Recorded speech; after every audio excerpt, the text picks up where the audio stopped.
we come to March 5th, same year, 2000. And the CIA learns some additional information, very critical information.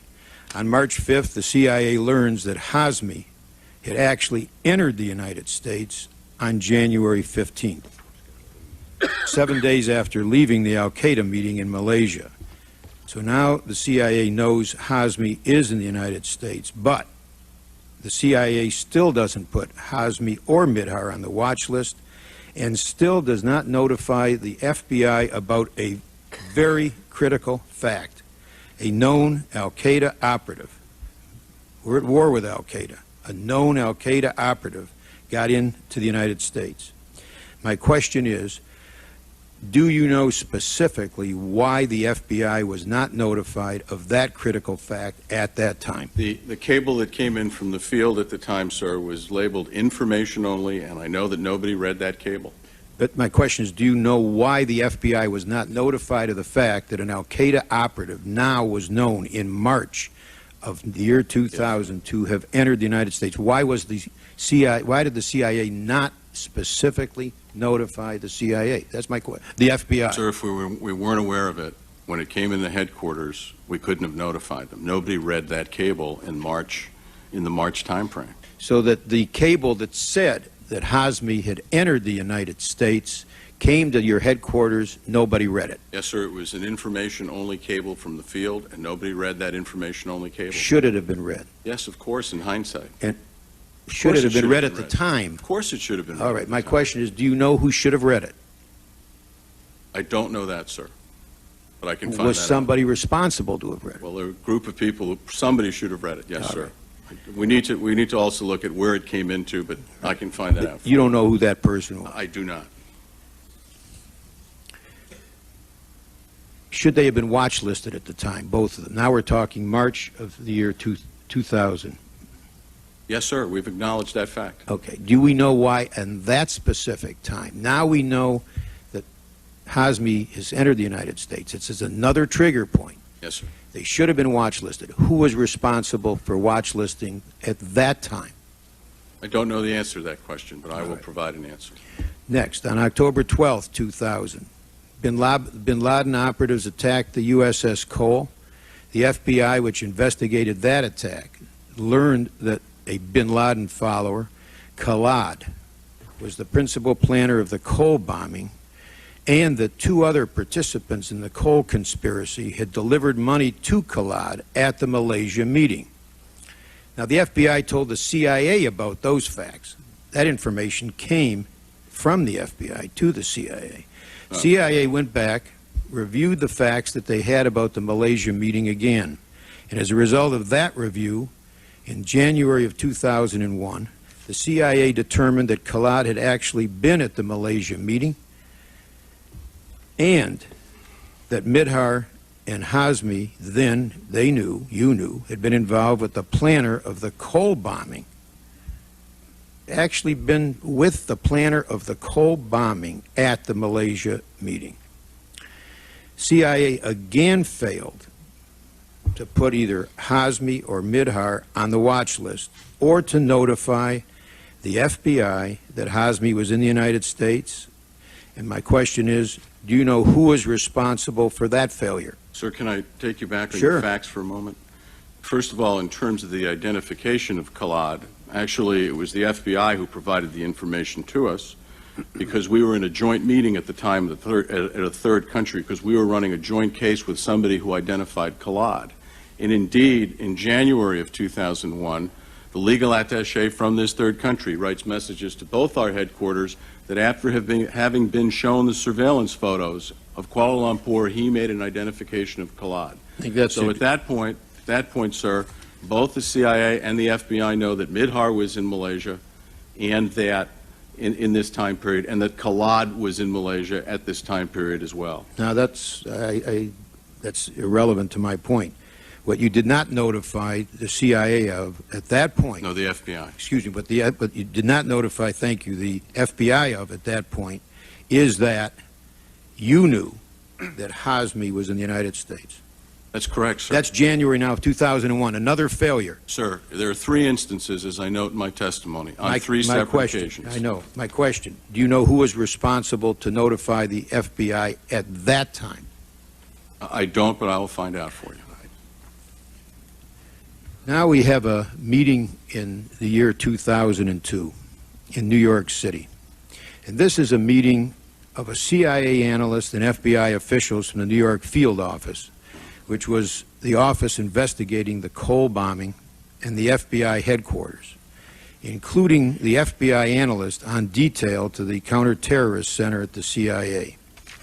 The FBI agents on the Cole bombing pressed the CIA at that meeting for information regarding Mihdhar and the Malaysia meeting, but the CIA representative denied them that information. It's a very specific finding in the staff report that there was a refusal to share that information relative to Mihdhar and Malaysia and as to why the CIA was tracking Mihdhar at a June 2001 meeting on the specific request of an FBI agent in New York. My question is, do you know why that CIA agent refused to tell the CIA agent what the FBI, what the CIA, let me start over. Do you know why the CIA agent refused to tell the FBI agent what the CIA agent knew when the FBI agent specifically said, why are you tracking Mihdhar? We're going to have a disagreement on the facts here. And here are the facts as I understand them. There were 3 people who left New York to go to Washington to go to New York that day. There was an FBI analyst from FBI headquarters, an FBI analyst from our counterterrorism center, and our analyst. They went up to discuss the Cole investigation. The FBI analyst from FBI headquarters brought the surveillance photos with her. And at the end of the conversation, and I've now talked to 2 of the people involved, Senator, the FBI analyst from FBI headquarters handed the surveillance photos to the New York field office personnel. There was some discussion about them. Indeed, they were talking about different people. Mihdhar was not who they were talking about in this meeting. When I asked our person at this meeting as to whether he was specifically asked about Mihdhar and Hazmi, he has no recollection of the subject ever being directed to him or ever coming up. So there's a factual issue here, and I've only talked to 2 of the people involved. Let me read you the staff report. The CIA analyst who attended the New York meeting acknowledged to the Joint Inquiry staff that he had seen the information regarding al-Mihdhar's U.S. visa and al-Hazmi's travel to the United States, but he stated that he would not share information outside of the CIA unless he had authority to do so. That's what he told our staff. Do you disagree with that? Sir, I've talked to him as well. Do you disagree that he said that to our staff? Well, no, I don't disagree. He said it to your staff. I'm telling you what Did he he told. tell you something differently? Yes, sir. He gave me a different So perspective. he told you and he told our staff something differently. Well, okay. But I think it's important, sir. Yeah, but our time is limited, so let me just keep going. That's the answer. He told you something differently from what he told our staff. Mr. Mueller, Director Mueller, at that June 11th meeting, did the FBI know that Mihdhar and Hazmi were at the January 2000 meeting of al-Qaeda operatives in Malaysia? I don't believe they did. All right. So we still don't know in June of 2001 what the CIA has known for 15 months. May 1996, al-Qaeda begins using an important communications hub and operations center in Sana'a, Yemen. The hub is set up because al-Qaeda is headquartered in Afghanistan, but requires another location that has access to regular telephone services and major air links. It is located in the Yemeni capital of Sana'a, in the neighborhood of Madba. Ahmed al-Hada, an associate of Osama Bin Laden's, who fought in Afghanistan, runs the hub and lives there with his family. Terrorism analyst Rohan Guantanana will say that the hub is used as a switchboard to divert and receive calls and messages from the Middle East region and beyond. FBI agent Mark Rossini will later say the house was a focal point for operatives in the field to call in. That number would contact Bin Laden to pass along information and receive instruction back. Author James Bamford will add, the house in Yemen became the epicenter of bin Laden's war against the United States, a logistics base to coordinate attacks, and a switchboard to pass on others. Also, a safe house where his field commanders could meet to discuss and carry out operations.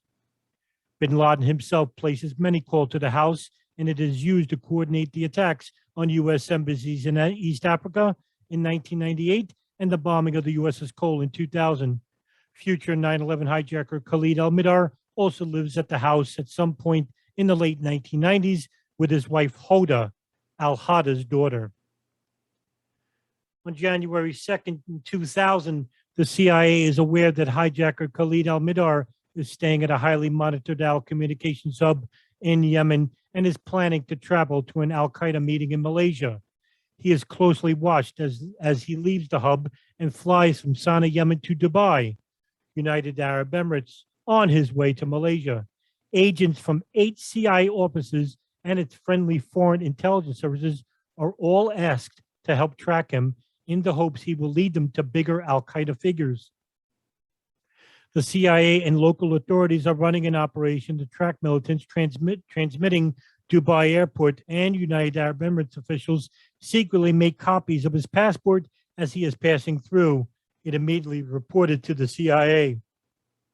Another account suggests CIA agents break into al-Mihdhar's Dubai hotel room and photocopy the passport there. Either way, the information is immediately faxed to Alex Station, the CIA's bin Laden unit.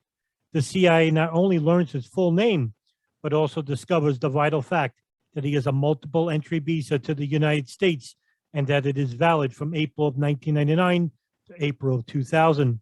But even though the CIA now knows about the U.S. visa, which indicates he plans to go to New York City, they do not place him on a terrorist watch list, and they fail to tell the FBI about the visa. At around 7 p.m., January 5th, 2000, CIA officer Michelle Ann Casey sends out a cable saying the information that Khalid al-Mihdhar has a U.S. visa has been sent to the FBI for further investigation. The cable does not state how the visa information was passed or by whom. Casey is with Alex Station. The cable, which is lengthy and summarizes information about al-Mihdhar and 3 other operatives planning an al-Qaeda summit meeting in Malaysia, is sent to some overseas CIA stations, but not the FBI. The CIA, which will be criticized for its apparent failure to tell the FBI of al-Mihdhar's visa after 9/11, will repeatedly tout the cable as evidence that it had actually informed the FBI of al-Mihdhar's visa, or at least thought it done so. However, this appears not to be true, as after 9/11, the FBI will be unable to find any record of receiving such information, and the CIA will be unable to find any record of having sent it. In addition, as Casey blocked the relevant notification to the FBI on this day and insists it not be passed the next day, she must know the claim the information about al-Mihdhar's visa had been passed is false. Casey will apparently lie about this cable to the Justice Department's Inspector General and CIA Director George Tenet shortly before April 30th of 2007. Between the hours of 9:30 a.m. and 4 p.m. on January 5th of 2000, Doug Miller, an FBI agent assigned to Alex Station, reads CIA cables reporting that 9/11 hijacker Khalid al-Mihdhar has a U.S. visa and drafts the cable to the FBI to inform of this. The CIA obtained the information through a tap on al-Mihdhar's phone in Yemen and by monitoring him as he passed through Dubai on his way to an al-Qaeda summit meeting in Malaysia. Miller writes that al-Mihdhar has a U.S. visa and that the visa application states his destination is New York and he intends to stay for 3 months. The draft cable mentions the tap on al-Mihdhar's phone, his planned travel to Malaysia, and the links between his phone and the 1998 East Africa embassy bombings. It also says that the CIA has obtained photographs of al-Mihdhar, and these will be sent separately. Miller asks the FBI for feedback resulting from an FBI investigation. Michelle Ann Casey is the first to read Miller's draft about an hour after he writes it. The cable is then blocked on the orders of the station's deputy chief, Tom Wilshire, as a few hours after Miller's draft, the cable, Casey attaches a message to it saying, Please hold off on cable for now, per Tom Wilshire. Miller is also told that it's not a matter for the FBI. Author James Bamford will later comment, a potential terrorist and member of al-Qaeda was heading for the United States, the FBI's jurisdiction, its turf, and Miller was putting the FBI on notice so it could take action. There was no reason to kill the message. Miller will later say that he saw no rational answer as to why the cable was blocked, but will speculate that Alex station officers were annoyed he had encroached on their territory. Casey drafts a cable falsely saying the information about al-Mihdhar's visa has been shared with the FBI, and there will be a discussion the next day about whether the cable should be sent. The Justice Department's Office of Inspector General will later call the failure to pass the information to the FBI a significant failure, but will be unable to determine why the information was not passed on. The 9/11 Commission will know of the incident, but will relegate it to an endnote in its final report, omitting Wilshire's role entirely. The CIA Inspector General will falsely claim that the cable is not sent, apparently because it was in the wrong format or needed setting. On January 6th of 2000, the next day, Mark Rossini, the CIA, who's on loan to Alex Station, protests in vain against a decision to deliberately withhold information about one of the 9/11 hijackers, Khalid al-Mihdhar, from the FBI. One of his colleagues, Doug Miller, had tried to warn the FBI, but he was refused to do so. According to author James Bamford, Rossini was perplexed and outraged that the CIA would forbid the Bureau's notification on a matter so important. Rossini will later say, so the next day I went to her and said, what's with Doug's cable? You got to tell the Bureau about this. She put her hand on her hip and said, look, the next attack is going to happen in Southeast Asia. It's not the Bureau's jurisdiction. When we want the FBI to know about it, we'll let them know. But the next Bin Laden attack is going to happen in Southeast Asia. Rossini protests saying, they're here, and it is FBI business, but to no avail. Even though he is an FBI agent, he cannot pass on notification to the Bureau without permission from his superiors at Alex Station. Casey will later be promoted after 9/11. In the run-up to the 9/11 attacks, Wilshire will write an email expressing his fear of an al-Qaeda attack in Southeast Asia, specifically Malaysia, and will give this as a reason he does not communicate information about al-Mihdhar and his partner, Nawaf al-Hazmi, to the FBI in May of 2001. It will be alleged that after 9/11, the notification may be withheld to stop the FBI interfering with an illegal CIA-linked operation to monitor hijackers in the U.S. On January 12th of 2000, Richard Blee, head of Alex Station, gives an incorrect briefing to his CIA superiors about surveillance of an al-Qaeda operative in Southeast Asia. He claims that Malaysian authorities and the CIA are continuing to monitor al-Qaeda operatives who gathered for a summit meeting in Kuala Lumpur, Malaysia. In actual fact, 3 of the summit's attendees, Khalid al-Mihdhar, Nawaf al-Hazmi, and al-Qaeda leader Khalid bin Atash, have already left Kuala Lumpur for Bangkok, Thailand, and have disappeared there. The 9/11 Commission will say that Blee is unaware at first even that the Arabs had left Kuala Lumpur, let alone that their trail had been lost in Thailand, and that he may not have known that in fact al-Mihdhar and his companions have dispersed and the tracking was falling apart. These statements will be sourced to an interview with Blee in December 2003 and contemporary CIA documents. However, Alex Station is well aware of the departure of the 3 men, as it was notified of this and sent a follow-up cable on January 9th, telling the CIA station in Bangkok to find them there. It is unclear why Blee gives such an inaccurate briefing, but he gives a similar one 2 days later. January 14th, 2000, Richard Blee again wrongly informs his CIA superiors about surveillance of an al-Qaeda operative in Southeast Asia. Repeating a claim he made in a briefing 2 days previously, he says that Malaysian authorities and the CIA are continuing to monitor al-Qaeda operatives who gathered for a summit meeting in Malaysia. In actual fact, 3 of the summit's attendees have already left Kuala Lumpur from Bangkok. Alex Station is well aware of the departure once again. In addition, 1 day before this briefing, the CIA station in Bangkok sent Alex Station a cable saying it was unable to locate the men in Thailand.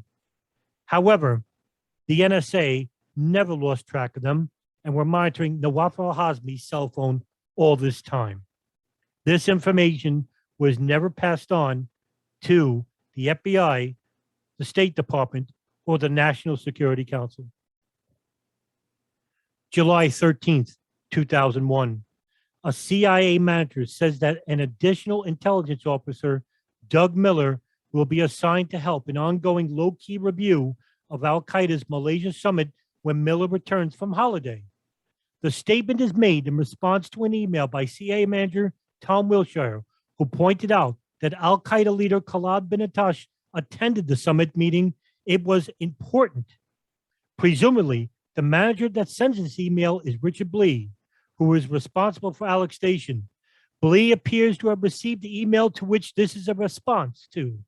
The review is currently only being conducted by one intelligence officer, Margaret Gillespie, who is only told to do it in her spare time and who takes it over 3 months to find CIA cables indicating 2 of the future 9/11 hijackers have entered the United States. Miller's help would certainly benefit the review, as he is already aware of one of the hijackers, Khalid al-Mihdhar, had a U.S. visa, but a cable he drafted to notify was blocked by Wilshire just months ago. However, there is no mention of Miller actually being given the assignment on his return and no sign he does any work on this. Wilshire also asks that the FBI be officially told bin Atash attended the meeting in Malaysia, but this information, once again, is withheld. Between 2003 and 2004, 2 FBI agents were involved in pre-9/11 failure. Doug Miller and Mark Rossini are reportedly eager to provide testimony to the 9/11 Commission about that failure. However, the commission does not issue them with a subpoena or otherwise interview them about the matter. Miller and Rossini were on loan to Alex Station by New York City FBI headquarters under John O'Neill. The commission will cite the transcript of an interview of Miller by the Justice Department's Inspector General in its final report. However, in the interview, Miller falsely claims that he remembers nothing of the incident. The commission's final report will also cite an interview it apparently conducted with Miller in December 2003, although this is an endnote to a paragraph on terrorist financing. As the blocked cable is not discovered by investigators until February 2004, Miller is presumably not asked about it at the interview. In early February of 2004, the Justice Department's Inspector General, which is reviewing the FBI's performance before 9/11, finds a reference to a key document it was not previously aware of. The document is a draft cable written by Doug Miller. The draft cable stated that Khalid al-Mihdhar had a U.S. visa, but its sending to the FBI had been blocked by a female CIA officer known only as Michael and Alex Station's deputy chief, Tom Wilshire. The CIA Inspector General had previously passed on numerous documents related to the review by the Justice Department's Inspector General, but had failed to pass this one on, although the 2 Inspector General reports have been working together since at least mid-2003. The Justice Department Inspector General finds a reference to the draft cable in a list of CIA documents accessed by FBI employees assigned to the CIA. As a result of this discovery, the Justice Department Inspector General has to re-interview several witnesses, and the completion of the report is delayed. February 12th, 2004, Doug Miller and Mark Rossini falsely claimed they have no memory of the blocking of a key cable about Khalid al-Mihdhar in an interview with the Justice Department's Office of Inspector General. Miller drafted the cable, which was to inform the FBI that Mihdhar had a U.S. visa while he and Rossini were on loan to Alex Station. The CIA officer known only as Michael, Miller and Rossini remembers the events but falsely tell the Justice Department Inspector General they cannot recall them. However, sources close to the Inspector General's probe will say there was pressure on people not to disclose what really happened. Rossini, in particular, is said to have felt threatened that the CIA would have him prosecuted for violating the Intelligence Identities Protection Act if he said what really happened inside Alex Station. They are questioned at the same time and together with a CIA officer who will be described as sympathetic, although it is unclear why even CIA officials are in the same room during the questioning.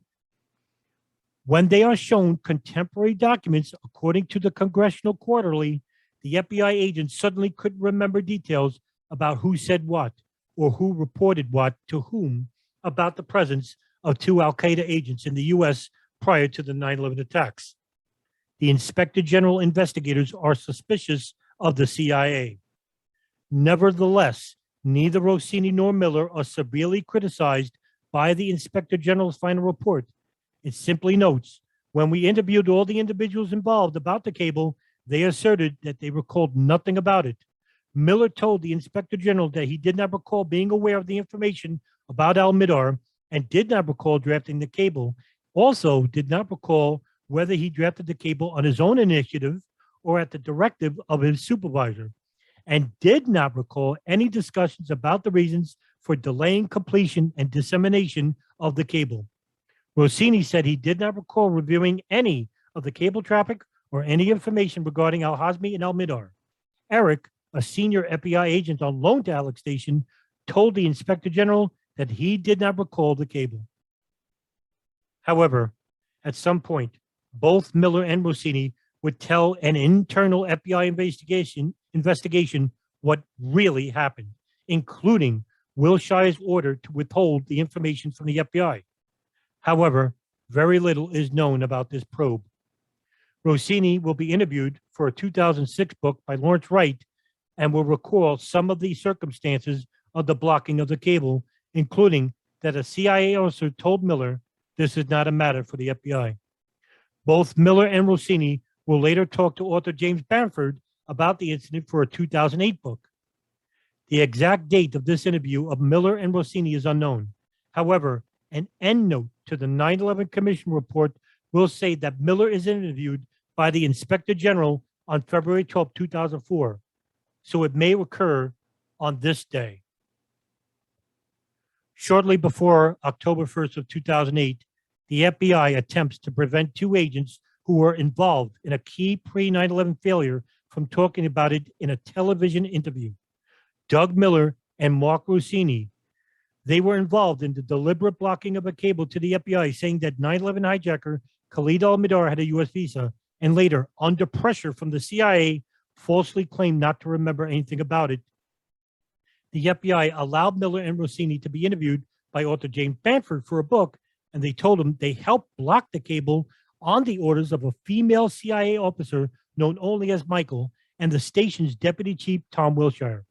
However, when Bamford wants them to repeat their stories for a PBS documentary he is making, the FBI initially says yes, but then retracts its approval, saying the Bureau doesn't want to stir up old conflicts with the CIA.